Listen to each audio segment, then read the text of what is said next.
yahfazka. Kamu jaga Allah, Allah akan jaga kamu. Tuan-tuan dan puan rahimakumullah, yang lepas kita sentuh mengenai dengan macam mana nak mendapatkan kecintaan Allah Subhanahu wa taala.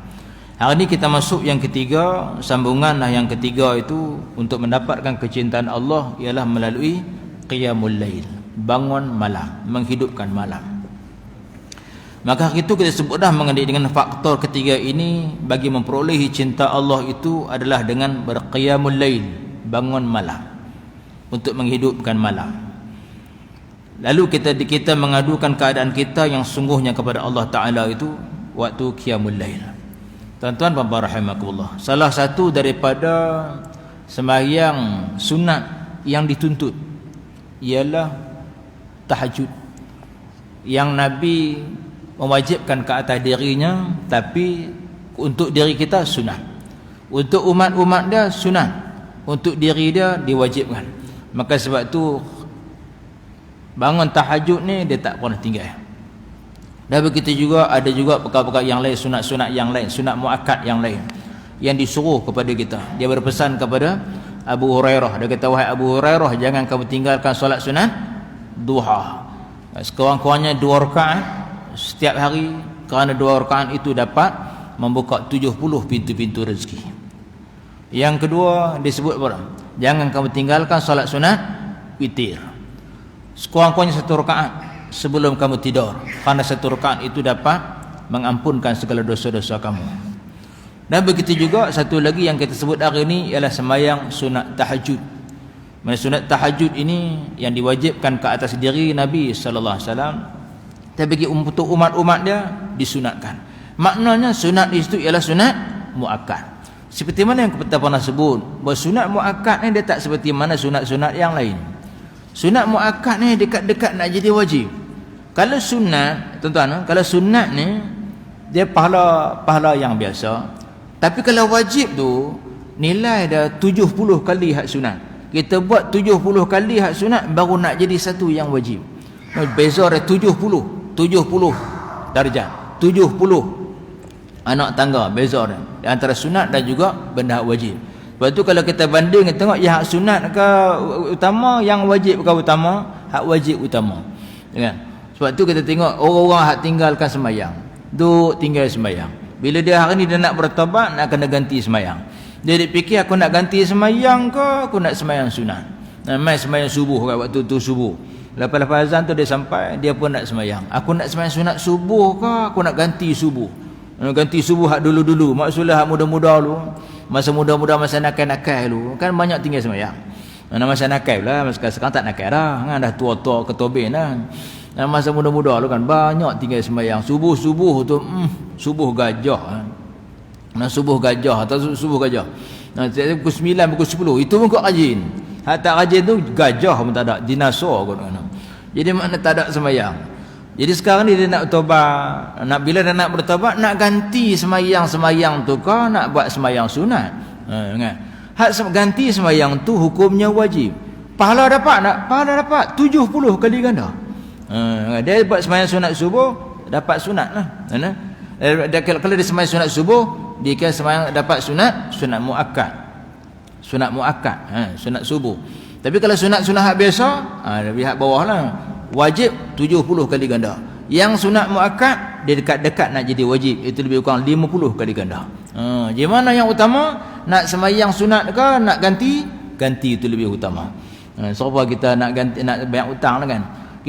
Aku ni nak bayar hutang ke aku nak sedekah? Nak bayar hutang ke aku nak sedekah? Kawan duk minta bila nak bayar hutang, bila nak bayar hutang. Tapi dia kata aku bayar hutang ni bila aku nak sedekah? Jadi dia fikir nak bayar hutang ke nak sedekah? Yang mana lebih utama? Bayar hutang tu lebih utama. Dapat pahala tak? 70 kali ganda pahala kita dapat daripada kita buat benda-benda sunat. Jadi maknanya yang hak wajib itu diutamakan. Nah, tapi yang kita nak sebut hari ni ialah sunat muakkad. Sunat yang dituntut, iaitu dia ni dah hampir-hampir kepada wajib.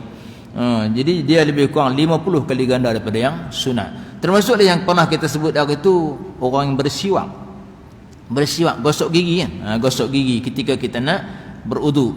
Kata Nabi, laulam asyqa ala ummati la amartahum bisiwak inda kulli solah. Sebelum kita masuk tajuk ni, sebelum kita masuk bab qiyamul lail. Kata Nabi sallallahu alaihi wasallam, laulam asyqa ala ummati la amartahum bisiwak inda kulli solah. Kalaulah tidak menjadi keberatan kepada umatku, nescaya aku nak perintahkan mereka itu supaya bersiwak setiap kali mereka itu nak berwuduk untuk mengerjakan sembahyang. Dia makna nak ambil sembahyang tu gosok gigi dulu.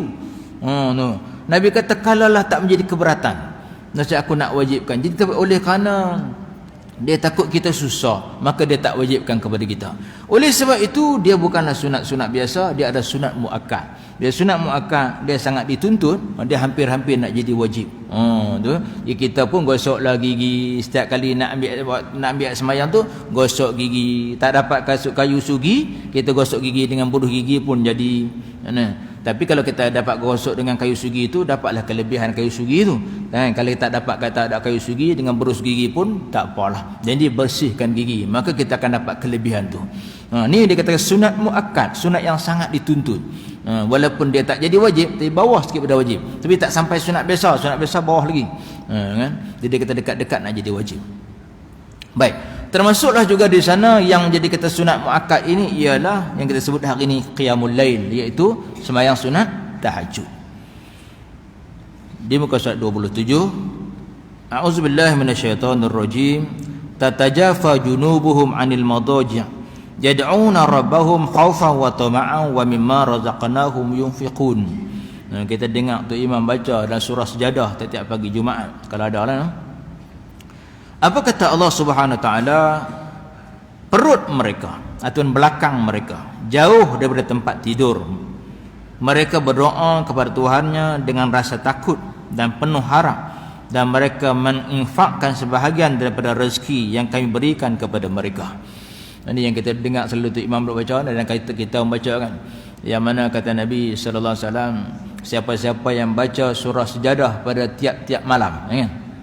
Maka dia akan dipermudahkan oleh Allah untuk masuk dalam syurga. Dia ada satu set tu kan. Mula-mula Nabi kata siapa-siapa yang baca satu surah yang mengandungi 30 ayat, kan? Iaitu surah Al-Mulk, kan? Surah Tabarakallazi. Pada setiap malam nescaya dia akan dipermudahkan oleh Allah untuk melintasi titik siratul mustaqim. Dan barang siapa yang baca juga tiap-tiap malam surah Sajadah, maka dia akan dipermudahkan oleh Allah untuk masuk dalam syurga. Jadi kalau takat terlepas pada nerakanya tak cukup kan, nak masuk syurga pula kan. Mungkin juga ada juga yang kita kata tak apa, janji terlepas. Janji terlepas neraka je dia tak masuk syurga pun tak apa. Kalau pilih itu tak apa, ikut suka lah kan. Tapi rata-rata kita nak terlepas daripada api neraka, nak masuk syurga lah. Nak masuk syurga pula bukan hak lekeh-lekehnya, nak hak istimewa lah. Maka kata Nabi, siapa-siapa yang baca surah Tabarakallazi yang mengandungi 30 ayat tu je kan, insya-Allah akan permudahkan dia melintasi titik siratul mustaqim. Yang orang lintas ada orang yang merasakan seperti mana rambut dibelah 7 kan. Besi yang dibuat bertiti besi, titi yang besi itu tajam, setajam seperti mana mata pedang, tapi bukan macam mata pedang, tapi lebih halus daripada rambut dibelah 7. Pijak putih kaki masuk dalam neraka.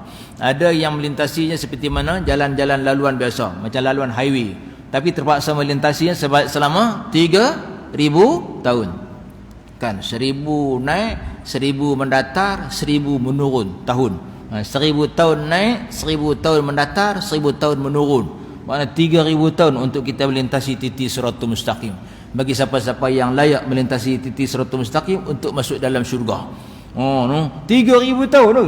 Kita hidup 40 tahun macam-macam pengalaman yang kita lalui. Ini 3000 tahun. Tak tahulah tua ketubir lah kita tak sampai.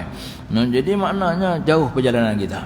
Tapi kata Nabi, siapa-siapa yang baca surah Tabarakallazi ini pada setiap malam, Allah akan mempermudahkan lintas titik siratul mustaqim seperti sepantas kilat. Sepantas kilat. Laju macam kilat. Langkah-langkah selangkah tu masuk syurga. Langkah-langkah tu terlepas dah daripada api neraka. Cuma kisahnya nak masuk syurga ke tak ni? Biar nak masuk syurga, Nabi kata perbanyakkan, selalulah kita baca surah Sajadah pada setiap malam. Jadi set dia tu baca surah Tabarakallazi dan juga surah Sajadah lah. Tapi kalau nak baca surah Tabarakallazi pun saya tak apalah, terlepas daripada api neraka. Dipermudahkan oleh Allah untuk melintasi titi siratul mustaqim. Baik, baik, jadi maknanya disuruh kita baca tiap-tiap malam tu surah Sajadah, dipermudahkan oleh Allah masuk dalam syurga. Maka di dalam surah Sajadah tu dia kata apa? Tatajafa junubuhum 'anil madaji'i yad'una rabbahum khaufan wa tama'an wa mimma razaqnahum yunfiqun. Di mana hak diceritakan kepada kita orang yang beriman ni, orang yang takut ke Allah ni, apa dia buat? Dia kata tatajafa junubuhum 'anil madaji'. Mereka ini merenggangkan, menjauhkan belakang mereka daripada tempat-tempat tidur mereka. Maksudnya dia tinggalkan katil dia. Dia sanggup tinggalkan tempat tidur dia yang empuk. Waktu malam hari orang sedang tidur syok leka, dia boleh bangkit, dia boleh bangun, tinggal tempat tidur. Maknanya orang ni kira hebat lah. Tapi kita pun ada juga kan, ramai antara kita tak kisah pukul 4 pagi bangkit tengok bola. Bangkit juga kan, bangkit juga tapi tengok bola. Dak ni hak bangkit ni nak menghadap Allah ni. Kalau nak tengok bola senang tuan-tuan. Sungguh nak tengok bola ni tak ada cabaran. Dia rasa relax, dia rasa seronok. Dia rasa seronok, tak ada kisahnya. Dia sanggup beli siap-siap pampres, beli kopok, dia beli kopok leko siap-siap untuk malam karang. Kan dia siap dia beli kopi-kopi ke apa nak pergi hilang dengan tu. Dia siap dah malam dah. Ini pasal nak buat kerja lara. Bila buat kerja lara ni dia seronok kan. Tak ada cabaran. Tapi nak bangun meninggalkan tempat tidur untuk menghadap Allah ni, cabaran besar tuan-tuan. Cabaran besar. Susah kata nak bangun tengah malam nak mari masjid. Hujan-hujan macam ni pun cabaran besar. Berat nak mari masjid. Ini hak boleh main ni, kira lawan suruh. Dia suruh lawan tu. Dia menanglah lawan dengan nafsu dia sendiri. Tu boleh main. Kalau tidak pakai tarik selimut lah kat rumah tengok TV. Tapi kita, susah kita nak lawan nafsu kita sendiri. Belum lagi lawan syaitan lagi. Baik. Dia sanggup tinggalkan tempat tidur dia anil madaji', daripada tempat tidur, yad'una rabbahum khaufan wa tama'an. Kerana apa? Kerana nak memohon kepada Allah, nak tunduk kepada Allah, sujud kepada Allah, nak mendekati Allah dalam keadaan khaufan wa tama'an, yang dia ini takut kepada Allah dan mengharap kepada Allah. Dan di samping itu dia juga membelanjakan harta dia ke jalan Allah daripada apa yang telah diberikan oleh Allah Subhanahu wa taala. Baik. Tuan-tuan rahimakumullah, nak bangkit tengah malam. Jadi maknanya sembahyang sunat tahajud ni adalah sunat muakkad yang Nabi tak pernah tinggal, yang disuruh kepada kita untuk melaksanakannya. Yang Nabi mewajibkan ke atas dia, tapi kita ni disuruh buat dalam bentuk hampir-hampir nak jadi wajib, itu sunat muakkad. Cuma persoalannya kadang-kadang ada orang tanya macam mana bagi kita yang reti dah ni. Kita tak heran kan, orang yang tak reti tu dia tanya-tanya macam mana nak buat, cara dia lagu mana. Tuan-tuan, ada baru ni ada satu hamba Allah, dia kata saya saya tiba ni set jam. Kalau saya set jam, kalau bangkit bolehkah tahajud? Bolehkah sembahyang sunat tahajud? Sebab apa? Sebab setahu saya dia kata orang yang tahajud ni kalau terkejut bangun, kan? Terkejut bangun pukul 4, baru pergi dekat ni. Ada kata itu. Kalau set jam tak boleh kata. Saya kata siapa kata? Dak kawan-kawan kata. Dengar kawan-kawan kata tu kena mengaji kata. Dia kata kalau set jam tu tak jadi. Dia kena betul-betul terjaga baru boleh sembahyang sunat tahajud kata. Saya kata kalau harap terjaga pakai tak terjaga. Tak terjaga. Kalau terjaga pun sekarang nak pergi kencing kecil-kecil itu dia pun masuk tidur balik lah. Dia yang betul-betul ni kena set jam. Kena setting jam betul-betul untuk kita bangun. Jadi sebab tu tahajud ni sama ada kita nak set jam pun tak apa, terkejut bangun pun tak apa, janji bangun. Tu dah. Janji disuruh kita bangun untuk sembahyang sunat tahajud. Cuma kadang-kadang kita bangkit sembahyang sunat tahajud ni, qiyamul lail ni kita dah tahu, tapi kita nak sembahyang apa? Soalnya kita nak bangkit tu nak sembahyang apa? Bangkit kita kita pergi dah bersih dah diri, kita ambil ayat semayang, kita bersugi jangan lepas. Bersugi jangan lepas setiap kali. Lepas tu dia suruh kita bersugi ni setiap kali kita beruduk nak ambil ayat semayang tu bersugi. Dia suruh kita bersugi dulu. Bersugi dengan apa? Dengan beruh gigi lah. Nah, dengan beruhi lah, bersugi. Kalau dengan kayu sugi lagi cantik. Tapi kalau gosok dengan kayu sugi tapi tak bersih gigi, nak buat apa? Tonyoh dengan kayu sugi tapi gigi tak bersih. Nak buat apa? Kepentingan ni, keutamaan itu bersih tu. Tak guna kayu sugi pun tak apa. Tapi kalau dapat guna kayu sugi juga, lagi baiklah, dapat kelebihan kayu sugi tu kan. Dia pakai beruh gigi pun tak apa. Baik, bila kita belajar bab bersugi, dia kata ni yang tak ada gigi ni, yang gusi saja. Dia kata saya ni gusi saja ni, macam mana nak tonyoh dengan kayu sugi, berdarah ustaz. Betul kan? Pakai beruh ya. Yang penting ni bersih tu. Baik. Selepas kita bersugi, kita gosok, kita patut berwuduk, apa yang kita nak sembahyang? Kita teruslah sembahyang sunat tahajud. Nak sembahyang sunat wuduk dah. Sembahyang sunat wuduk ni Nabi pun tak buat. Tapi kalau nak buat, Nabi tak larang. Yang sembahyang sunat wuduk ni Nabi tak buat. Tapi kalau kita nak buat, silakan. Jadi yang disuruh pada kita, yang sunat muakkad itu ialah sembahyang sunat tahajud. Sembahyang sunat tahajud. Saja aku sembahyang sunat tahajud 2 rakaat kerana Allah Taala. Nak baca surah apa? Baca surah Fatihah, lepas waladhdallin amin. Rakaat pertama baca apa? Bacalah surah Qul ya ayyuhal kafirun. Nak baca surah lain boleh tak? Silakan. Tapi Nabi suka sembahyang sunat itu dia bacakan dengan surah Qul ya ayyuhal kafirun. Rakaat yang kedua kita baca Fatihah, kita baca Qul huwallahu ahad. Set Qul ya dengan Qul huwallah ni sangat-sangat disukai oleh Nabi sallallahu alaihi wasallam. Pasal apa? Sebab kan Nabi kata, siapa-siapa yang selalu baca surah Qul ya ayyuhal kafirun, selalu baca, nescaya dia ketika dia nak mati, dia akan dipermudahkan oleh Allah untuk menyebut kalimah la ilaha illallah. Maka dia ni tidak rosak akidah dia di gangguan syaitan ketika dia nak mati. Marilah gangguan syaitan macam mana pun, dia tetap juga dengan kalimah la ilaha illallah. Sedangkan Nabi kata, man qala la ilaha illallah fi akhir kalamihi dakhala jannah. Siapa-siapa yang boleh sebut kalimah la ilaha illallah ketika nak mati, dia masuk dalam syurga. Jadi macam mana nak sebut kalimah la ilaha illallah ni? Kita risau kok kita tak tersebut. Antaranya dia kata selalulah kita baca surah Qul ya ayyuhal kafirun. Tu dah. Waktu kita dalam sembahyang sunat kita baca Qul ya ayyuhal kafirun rakaat yang pertama. Rakaat yang kedua dia suruh baca surah Fatihah dengan Qul huwallahu ahad. Selalulah kita sembahyang sunat dia baca Qul ya dengan Qul huwallah. Kenapa surah Qul huwallah? Sebab kata Nabi sallallahu alaihi wasallam, orang-orang yang selalu baca surah Qul huwallah ni, dia akan diselamatkan akidahnya oleh Allah ketika dia hidup. Waktu dia hidup tu, dia ni susah dah orang nak mempersendakan akidah dia. Tak usah marilah siapa-siapa pun nak merosakkan akidah dia. Dia tak rosak akidah dia. Orang yang mudah dia rosakkan akidah ni, mari sikit mari tunjuk sikit tangkai ni. Tangkai ni, tangkai ni bagus ni, tangkai pemanas, pakai selalu. Pakai rosaklah akidahnya. Sebab dia menyebabkan syirik kepada Allah, percaya kepada tangkai. Cepat sungguh dia tergoda dengan tangkai. Tangkai ni bagus ni, gantung dekat pinggang tu. Dia kata bagus. Ni hang buat kerja angkat pilah ni banyak mana ni sawit banyak mana pun dia tak sakit pinggang. Kita percaya kita kat tangkai.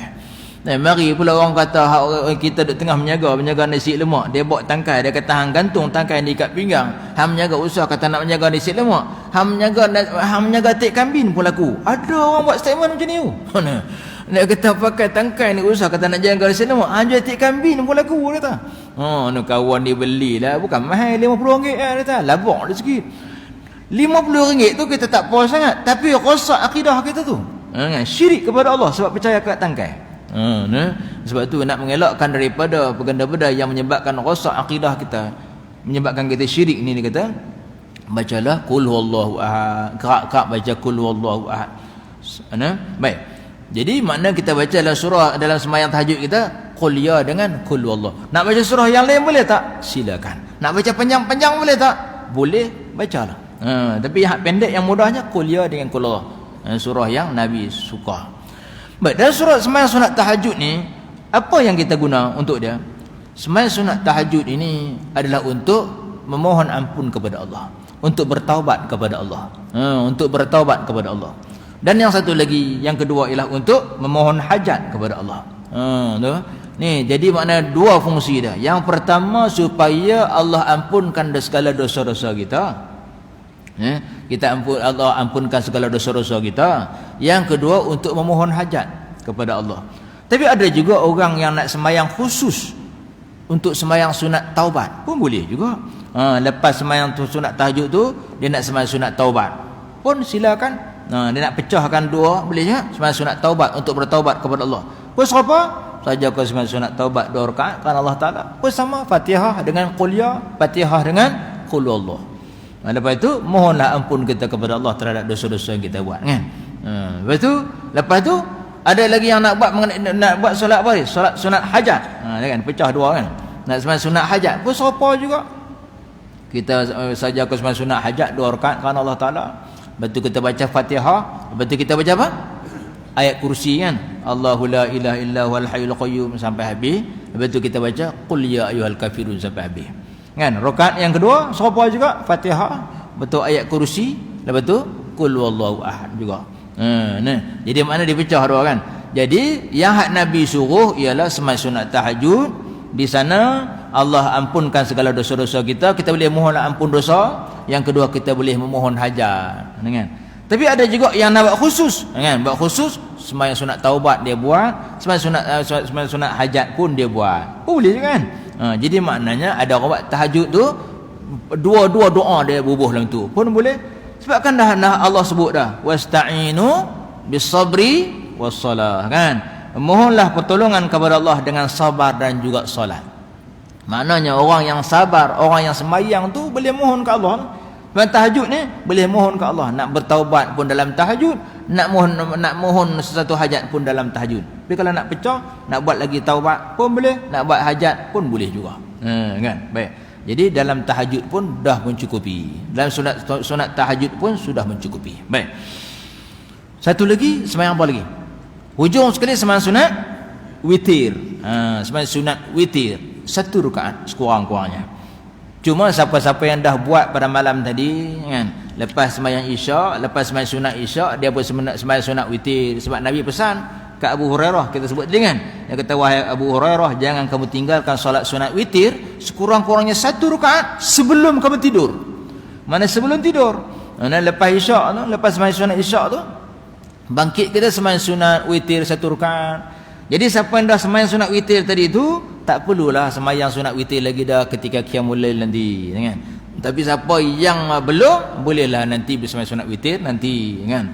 Kenapa disuruh supaya sembahyang sunat witir itu awal-awal? Lebih baik awal-awal. Kenapa? Sebab kita tak tahu umur kita, entah akan tidur tak bangkit dah. Jadi sebab tu ada baiknya kita teruslah sembahyang sunat witir 1 rakaat ya pun. Kenapa? Sebab Nabi kata 1 rakaat itu dapat mengampunkan segala dosa-dosa kita. Apa itu kalau kita tak mohon ampun? Dia kata, kalau kita tak mohon, tak tahu macam mana doa Ustaz, tak tahu macam mana doa. Kalau tak tahu sekali pun, dengan sembahyang tu pun Allah dah ampunkan dosa kita. Kan? Dah sembahyang tu pun Allah dah ampunkan dosa-dosa kita. Kalau kita tak tahu cara-cara, tapi takkanlah istighfar astaghfirullahalazim pun tak tahu kan. Teruk sungguh tu. Jadi maknanya itu pun sudah cukup. Tapi kalau kita tak sebut istighfar tu, tak sebut astaghfirullahalazim pun, dengan sembahyang kita pun Allah akan ampunkan dosa-dosa kita.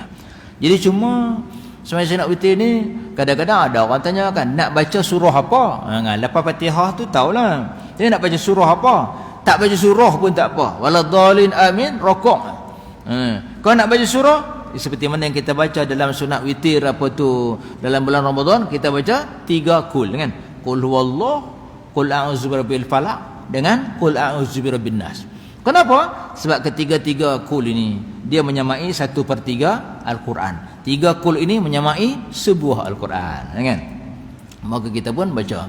Jadi maknanya bila kita sembahyang sunat tahajud itu bermakna komplit set untuk kita mohon ampun dan juga memohon kepada Allah. Khususnya sekarang ni apalah penyakit Covid ni lah.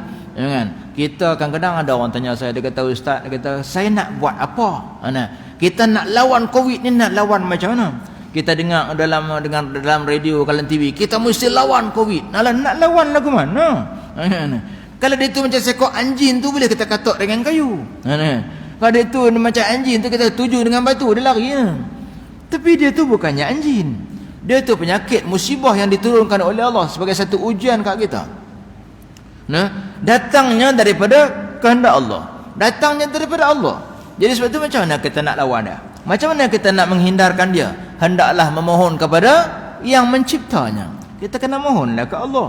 Bangun tengah malam, kita sembahyang sunat tahajud tu, mohon dalam sembahyang sunat tahajud tu, setelah kita mohon ampun kepada Allah, beria-rialah mohon ampun kepada Allah. Menangislah kita ketika itu, sebab bila bangun tengah malam ni tuan-tuan, siapa-siapa yang bangun tengah malam dia tahulah ya.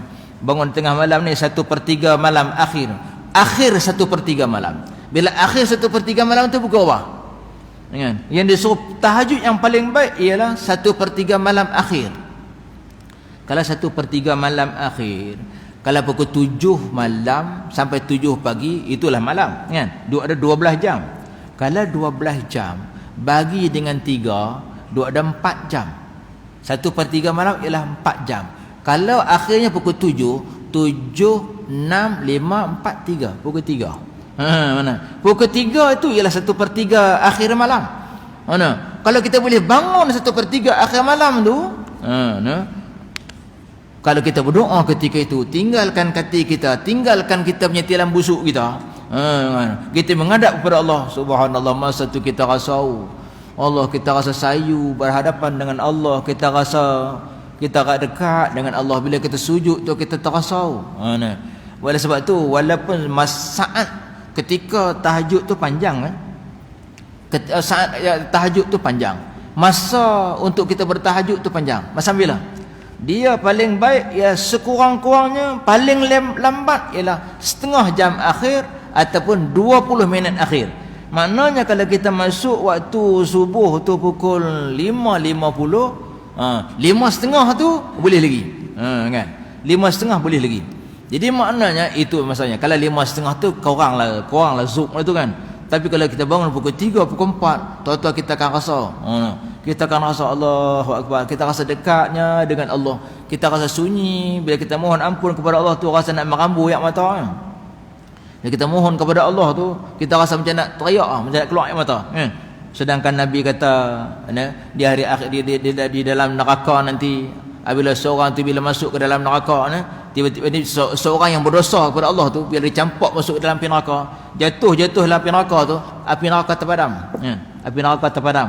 Apabila ditanya kata malaikat kepada Allah, dia kata, ya Allah, kenapa dia kata hamba manusia ini bila dicampak ke dalam api neraka tiba-tiba api terpadam? Kata Allah, lihatlah, itulah dia hambaku yang pernah berdosa kepada aku, tetapi dia bertaubat kepada aku, lepas tu dia menangis sehingga mengalirkan air mata. Dia bertaubat sehingga mengalirkan air mata. Setitik air mata yang jatuh air mata setitik maka api neraka akan terpadam. Api neraka tak boleh bakar dah. Dia pernah berdosa ke Allah, memang selayaknya dia masuk neraka, tapi oleh kerana dia bertaubat sampai keluar air mata, menangis. Bila setitik air mata jatuh kerana takut kepada Allah, air mata itu boleh memadamkan api neraka yang nak bakar dah. Maknanya siapa-siapa yang pernah berdosa, siapa-siapa yang pernah buat maksiat, bila dia berdoa, biar sampai menangis, biar menitik air mata. Bila menitik air mata, itulah air mata keinsafan yang Allah akan ampunkan segala dosa-dosa dia.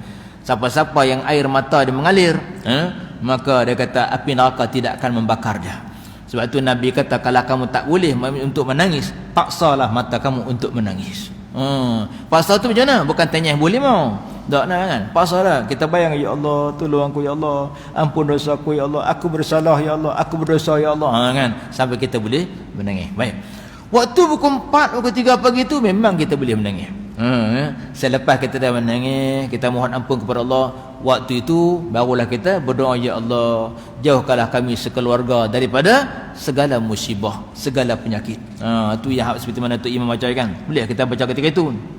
Allahumma inna na'udzubika minal baras wal junun wal juzam wa sayyi'il asqam. Kan? Ya Allah, jauhkanlah kami daripada baras, penyakit sopak, wal junun, daripada penyakit gila, wal juzam, daripada penyakit kusta, wa sayil asqam, daripada penyakit-penyakit yang berat-berat, yang pelik-pelik. Termasuklah ni penyakit apa tu, Covid dan sebagainya. Jadi masa mana kita nak baca ni? Masa qiyamul lail, masa tahajud. Ketika itu Allah akan perkenankan doa-doa kita. Selepas kita mohon ampun tu, lepas tu kita mohon kepada Allah, untuk Allah perkenankan. Masa tu lah. Masa tu jugalah kita nak mohon supaya anak kita jadi baik. Ya Allah, kau jadikanlah anakku anak-anak yang baik ya Allah. Kan? Siapa nak mohon ya Allah jadikan suamiku suami yang baik. Boleh juga. Ya Allah jadikanlah isteriku isteri yang baik ya Allah. Masa itulah kita nak berdoa. Kan? Sebab waktu itu doa-doa kita diangkat oleh Allah. Dimustajabkan oleh Allah waktu tahajud. Jadi waktu itulah Allah akan rapat dengan kita, dekat dengan kita ketika kita berdoa kepada Dia. Waktu dia suruh kita qiyamul lail untuk kita mendekati diri kita dengan Allah. Baik. Maka firman Allah Subhanahu wa taala tentang keadaan orang yang beriman. Jadi sebab tu kita nampak tadi kan mengenai dengan orang yang cara untuk mendekatkan diri dengan Allah melalui qiyamul lail, melalui tahajud. Baik. Bismillah.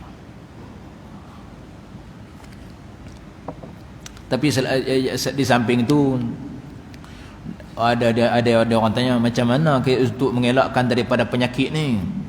Tuan-tuan, habis tu kalau ni semayang, kalau kita tak boleh semayang ustaz, dia kata banyak alasan kan. Kalau uzur ustaz tak boleh nak semayang, kalau uzur tadi nak semayang, macam mana nak berdoa supaya mengelakkan daripada penyakit ni? Dan kalau kita tengok banyak zikir-zikir yang kita boleh amalkan kan, termasuklah yang pernah kita belajar mengenai dengan kelebihan salawat atas Nabi sallallahu alaihi wasallam kan. Selawat ni mudah ya, Allahumma salli ala Muhammad. Hak panjang-panjang kau ustaz, tak payah panjang lah, hak pendek sudah lah kan. Hak mudah. Sebab selawat yang disuruhkan, yang diajarkan oleh Nabi sallallahu alaihi wasallam kat kita ialah Allahumma salli ala Muhammad. Kan? Itu yang diajak kita. Bacalah itu. Apa maksud Allahumma salli ala Muhammad? Ya Allah, sejahterakanlah ke atas Nabi Muhammad. Kita minta sejahtera ke atas Nabi. Habis itu apa kena mengena dengan kita? Kita minta Allahumma salli ala Muhammad. Kita takut COVID. Kita takut penyakit, kita takut bala. Maka kita berselawat atas Nabi Allahumma salli ala Muhammad. Apa kena mengena dengan kita? Sebab Nabi kata kan, Nabi kata man shalla alayya salatan wahidah sallallahu alaihi biha asyara kan. Nabi kata siapa-siapa yang selawat ke atas aku sekali, nescaya Allah akan selawat ke atas dia 10 kali. Kita minta doa untuk Nabi sejahtera, Allah bagi kita sejahtera 10 kali. Maknanya kalau kita minta ya Allah jauhkanlah aku daripada penyakit, bagus sekali. Ya Allah sejahterakanlah kami sekeluarga, bagus sekali. Tapi Nabi, bila kita selawat ke atas Nabi sekali, Allah bagi kita 10 kali ganda. Kesejahteraan yang sama dia bagi 10 kali. Jadi maknanya sebab tu dia suruh kita selawat ke atas Nabi banyak-banyak. Allahumma salli ala Muhammad, Allahumma salli ala Muhammad. Sebab selawat ni bukan kira masa kan, sentiasa. Lepas semayang tu kita selawat, atas tikar semayang pun boleh selawat, atas kenderaan pun boleh selawat, sambil noreh kita pun boleh selawat, sambil cop kelapa sawit pun boleh duduk selawat dah. Sebab tu selawatlah banyak-banyak, lagi banyak lagi baik. Selawat. Yang kedua apa kita nak buat lagi? Saya nak sebut supaya kita sama-sama beramal. Sebab lepas nanti bila lepas kita belajar, lepas kita mengaji, kita ada benda yang kita nak amalkan. Bukan bukan gitu kan. Baru tahu bukan itu, bukan itu kan. Dak kita nak buat ni. Selain pada kita bertahajud, ada orang yang tak sanggup tahajud. Dia kata teman usah kata nak tahajud ustaz, teman ni sembahyang subuh pun lah. Ni macam nak tahajud kan. Kita fahamlah tu. Jadi mana untuk dia beramallah dengan berzikir. Berzikirlah untuk jauhkan daripada musibah. Kena berselawat atas Nabi sallallahu alaihi wasallam. Yang kedua apa kita nak buat? Apa yang kita nak sebut? Apa yang kita nak baca? Kan Nabi kata dalam kitab Al-Jawhar Al-Mawhub, kita dah pernah belajar dulu. Kata Nabi sallallahu alaihi wasallam, siapa-siapa yang berzikir la ilaha illallah. Ingat tak? Dia sebut dah kan? Ingat dah, nak sebut ulang lagi. Kata Nabi sallallahu alaihi wasallam, siapa-siapa yang berzikir kalimah la ilaha illallah, la ilaha illallah, la ilaha illallah lah. Sebab oleh kerana dia itu zikir yang sangat bernilai. Sebab tu Nabi kata afdhalul zikri la ilaha illallah. Sebaik-baik zikir ialah la ilaha illallah. Maka siapa-siapa yang berzikir la ilaha illallah, apa kelebihannya? Allah tutup 99 pintu-pintu bala. Tuan-tuan, Allah tutup 99 pintu bala. Yang patut-patut kita kena bala tak kena. Patut-patut kena aksiden tak kena, Allah selamatkan. Patut-patut kena timpa pokok, Allah tak kena, Allah selamatkan kita daripada kena timpa pokok.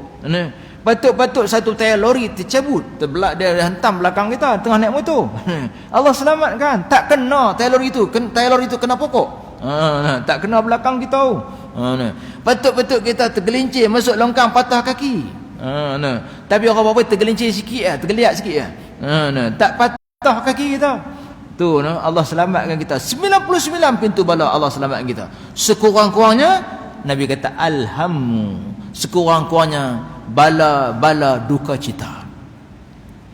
Sekurang-kurangnya kalau Allah yang lain tak selamat, duka cita tu Allah selamatkan supaya kita tak jadi duka cita. Walau sakit sekalipun kita tak gundah gulana. Kita redha je. Sekurang-kurangnya walau kita sakit sekalipun Allah hilangkan keduka citaan kita. Kita sentiasa kita redha je. Jadi maknanya kita kena zikir. Satu lagi zikir yang kita sebut bulan lepas. Ingat ke tak? Amal lagi tidak ke? Yang kata seorang ulama, dia kata aku heran. Kenapalah orang-orang yang ditimpa musibah, orang yang takut ditimpa musibah tidak beramal dengan sepotong ayat Al-Quran yang sangat pendek dan dia memberi kebaikan yang cukup baik. Apa dia? Dia kata dalam surah Ghafir kan? Kita sebut tu dalam surah Ghafir ayat yang ke-44 kan? Surah Ghafir ayat ke-44 yang berbunyi wa ufawwidu amri ilallah innallaha basirum bil ibad kan? Dia kata wa ufawwidu amri ilallah innallaha basirum bil ibad ayat ke-44 dalam surah Ghafir. Kata ulama ni, dia kata aku heran lah, kenapalah orang yang ditimpa musibah, orang yang berhadapan dengan penyakit, orang yang takut musibah, takut bala bencana, kenapalah dia tak beramal dengan ayat Quran yang pendek ni? Kerana ayat Quran yang pendek ini dia kata dapat menyelamatkan seseorang tu daripada musibah. Anda kata dia yang mengidap penyakit dia akan disembuhkan oleh Allah. Kalau dia ni patut ni ada orang yang nak menzalimi dia, tak jadi dizalimi. Kalau ada binatang yang nak terekam dia, tak jadi terekam. Allahu akbar. Kalau kita tengok dia kata kenapalah orang tak beramal. Tapi sebenarnya bukan orang tak beramal, orang tak tahu. Kalau orang tahu semua nak beramal, kan? Orang tak tahu ataupun bukan dia tak kalaupun yang tahu pun dia tak beramal, bukan pasal apa, pasal malas. Kan? Baca tu malas tu. Jadi dia lebih kadang-kadang kita ni dia lagi seronok lagi duduk menyanyi kan? Lagi seronok duduk menyanyi. Dia daripada duduk selawat, daripada duduk berzikir, dia lagi seronok duduk menyanyi, duduk terngiang-ngiang kepala duduk menyanyi kan. Tuan-tuan, sebab itu susah nak beribadat ni. Semua orang susah nak ibadat, susah kan. Tanya siapa pun, tanya budak muda dia kata tak apalah, muda lagi, esok tua aku beribadat lah. Tanya orang tua dia kata tua-tua pun tak larat. Habis tu bila nak beribadat lah. Sebab itu kita selalu mohon kepada Allah supaya Allah permudahkan kita untuk beribadat. Allah. Baik. Sebab itu kita minta Allahumma a'inna ala zikrika wa syukrika wa husna ibadatik kan. Allahumma a'inna ala zikrika, ya Allah tolonglah aku untuk mengingati engkau, wa syukrika, dan juga untuk bersyukur kepada engkau, wa husna ibadatik, dan juga untuk melakukan kebaikan kepada engkau. Sebab itu kita minta kepada Allah. Sebab nak buat baik ni bukan senang, payah. Kalau tak dengan pertolongan Allah susah. Sebab itu kita kena minta ke Allah. Sebab itu kita pun berzikir. Jadi jangan lupa tuan, balikkan cari surah Ghafir tu. Dan surah Ghafir tu ayat 44 tu, wa ufawwidu amri ilallah innallaha basirun bil ibad. Apa maksud dia? Apa maksud dia? Dia kata wa ufawwidu amri ilallah, aku serah urusanku kepada Allah. Aku serah segala urusanku kepada Allah. Innallaha basirun bil ibad. Sesungguhnya Allah itu Maha melihat kepada hamba-hambanya. Kalau kita serah diri ke Allah tuan-tuan, macam kalau ada orang serah diri kat kita, dia kata tolonglah, saya ni tak ada siapa lagi dah. Dia kata tuan ni dia kata kamulah seorangnya yang saya boleh harap, tak ada siapa lagi dah, tak ada siapa lagi dah. Saya ni siapa tak ada ahli keluarga. Ni dia betul-betul serah diri kat kita, nak minta tolong kat kita. Kita rasa apa? Rasa kita bertanggungjawab, sungguhlah kita nak kena buat. Pasal tak ada orang lain dah, kita ya. Jadi makna begitulah Allah, apatah lagi Allah mencipta kita. Bila kita ni serah diri pada Allah bulat-bulat, dia kata wa ufawwidu amri ilallah, aku serah diri segala-galanya pada Allah, segala urusanku kepada Allah. Innallaha basirun bil ibad, sungguhnya Allah itu Maha melihat segala hamba dia. Dia maknanya kita ni serah kepada Allah dan mengharapkan kepada Allah semata-mata, Allah yang akan uruskan kita. Jadi Allah akan uruskan kita yang terbaik. Kalau kita harap manusia urus kita, kadang-kadang tuan-tuan, kalau kita harap manusia, kadang-kadang manusia lupa kat kita ni. Dia urus diri dia dulu. Kita harap manusia, kadang-kadang manusia tipu kita. Tapi kalau kita harap pada Allah, Allah tak pernah tipu kita. Sebab tu kita kena berharap kepada Allah. Jadi kita pun sentiasalah berzikir untuk mengelakkan daripada sebarang musibah. Baik. Sikit lagi. Maka Allah Subhanahu Taala juga berfirman tentang keadaan orang-orang yang beriman daripada ahli kitab. Apa kata Allah Subhanahu Wa Taala? Laisu sawa'a min ahli kitabi ummatun qa'imatun yatluna ayatillahi ana al-laili wa hum yasjudun. Mereka-mereka itu tidak semuanya sama. Ada di antara ahli kitab itu ada golongan-golongan yang berlaku jujur. Mereka membaca ayat-ayat Allah dan pada beberapa waktu di malam hari, dan mereka juga bersujud mengerjakan ibadat, mengerjakan sembahyang. Baik, ahli-ahli kitab iaitu orang yang mengikut ajaran nabi-nabi terdahulu. Ada yang mereka itu betul-betul ikut ajaran Nabi. Mereka ni digelar sebagai ahli kitab. Jangan orang yang mengikut ajaran Nabi terlebih dahulu. Nabi dulu. Mereka ni digelar sebagai ahli kitab. Tapi ada juga yang dia ikut dulu pengikut. Tapi selepas itu dia menyeleweng. Betul macam kita tengok kitab Bible tu lah kan. Kitab Bible tu. Kalau kita tengok yang Bible yang asli tu, kan? Kita Injil yang asli tu. Katanya Injil yang asli itu dia menyerupai Al-Quran. Dia menyerupai Al-Quran. Ada benda banyak bekal-bekal yang ada di dalam Al-Quran.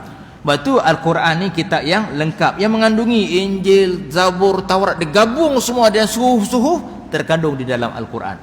Oleh kerana semua itu digabungkan terkandung di dalam Al-Quran, sudah pastilah di dalam Injil itu, di dalam kitab Injil itu adalah benda-benda yang terkandung di dalam Al-Quran, sebab dia benda yang sama. Tapi oleh kerana dia telah diubah sesuai mengikut kehendak sendiri, maka itulah yang kita tengok Injil sekarang itu, yang bukan dah asli dah. Itu yang kita tengok yang pelik-pelik tu, yang bukan dah, yang tak asli kita. Jadi kalau yang asal tu, iaitu yang asli, yang sama seperti mana yang terkandung di dalam Al-Quran. Maka dia kata, sebab tu dia kata mereka itu tidak semuanya sama. Tak semua sama. Ada yang patuh, ada yang tak patuh. Ada di antara ahli kitab itu ada golongan yang mereka itu jujur, yang masih lagi beramal dengan amalan-amalan Nabi terdahulu, ikut kitab-kitab itu yang jujur lah. Dan mereka juga membaca ayat-ayat Allah, dan juga beberapa waktu pada malam hari, dan mereka juga sujud kepada Allah. Dan dia ada yang sujud kepada Allah, yang berpuasa dan sebagainya sama. Tapi ada juga yang tak, yang engkar, yang tidak ikut apa yang diturunkan oleh dalam kitab-kitab yang sebelum tu. Maka dia kata walaupun dulu walaupun dia ni bukan mengikut agama Muhammad, tapi ada juga yang bangun malam, ada juga sujud kepada Allah, ada yang berpuasa mengikut agama yang sebelumnya. Tapi oleh kerana dia seleweng, dah tak ikut, maka tu yang jadi hak lawan ni. Dia jadi tak betul lah. Maka Allah Subhanahu Wa Taala memuji mereka kerana mereka kerap kali membaca ayat-ayatnya pada waktu malam semasa kebanyakan manusia terlalap tidur. Jadi kesimpulan di situ, orang-orang yang bangun di tengah malam sujud kepada Allah dalam saat orang lain sedang tidur, mereka ini sedang mencari rahmat Allah, sedang mencari redha Allah. Jadi kita pun siapa-siapa yang nak mencari kecintaan Allah, kan, siapa nak cari kecintaan Allah, kita kena ambillah satu masa, satu saat, waktu malam hari ketika orang sedang tidur tu, bangun untuk sujud kepada Allah, memohonlah kita kepada Allah. Maka sebab tu kata Allah, ud'uni astajib lakum, mintalah ke aku bagi. Tapi Allah yang Allah benci orang yang tak nak minta kepada dia. Ud'uni astajib lakum, mintalah ke aku akan bagi, kata Allah Subhanahu Wa Taala. Nabi kata la yarudul qada illa biddu'a, takkan terubah satu ketentuan Allah itu melainkan dengan doa. Allah dah tetapkan begini, Allah tetapkan kita sakit. Bila kita mohon kepada Allah supaya kita tak sakit, maka andai kata Allah perkenankan doa kita, maka kita selamat daripada penyakit. Sebab tu kita kena berdoa ke Allah. Antara masa yang sangat baik untuk kita berdoa ialah waktu di tengah malam, 1/3 akhir malam. Jadi mudah-mudahan kita dapat keberkatan di sisi Allah Subhanahu Wa Taala, insyaallah. Dekat tu kita berhenti. Kali ana, jadi mudah-mudahan kita dapat keberkatan. Bismillahirrahmanirrahim. Rabbana atina fid dunya hasanah fil akhirati hasanah wa qina azabannar. Wa sallallahu ala sayyidina Muhammadin wa ala alihi wa sahbihi ajma'in. Walhamdulillahirabbil alamin. Aqulu qouli hadza wa astaghfirullahal azim li wa lakum. Wassalamu alaikum warahmatullahi wabarakatuh.